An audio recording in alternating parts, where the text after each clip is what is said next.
আগের দিন তোমাদের সাথে তো কার্তিক পুজোর ভিডিওটা শেয়ার করেছি। এটা ছিল কার্তিক পুজোর ভিডিওই লাস্ট তোমাদের যেটুকুনি দেখিয়েছিলাম তারপর থেকে। সেদিনকে তো আমাদের ঠাকুরমশাই আসার কথা ছিল রাত্রি 10টার সময়, কিন্তু হঠাৎ করে ঠাকুরমশাই 8:30টায় এসে উপস্থিত। আর আমরা তো ধীরে ধীরেই কাজ করছিলাম যে রাত্রির 10টা আস্তে আস্তে করলে ঠিক হয়ে যাবে। তো যখনই ঠাকুরমশাই আসে তারপরে কিন্তু আমি লুচি সুজি সব করে নিয়ে নিচে যাচ্ছিলাম। আর এখানে আমি এসে দেখি অলরেডি ঠাকুরমশাই বসে গেছে পুজোতে। আর এখানে মা হচ্ছে সব কিছু ফল টল তাড়াতাড়ি করে গুছিয়ে দিচ্ছিল। তো আমাদের কার্তিক পুজোটা রাত্রি 10টার মধ্যে কমপ্লিট হয়ে গেছিলো। তো তোমরা কত রাতে পুজো করলে অবশ্যই কিন্তু কমেন্ট করো যাদের বাড়িতে পুজো হয়েছে।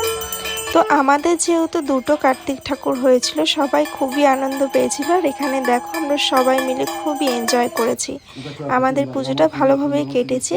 তো কেমন লাগলো ভিডিওটা অবশ্যই কমেন্ট করে জানিও। আর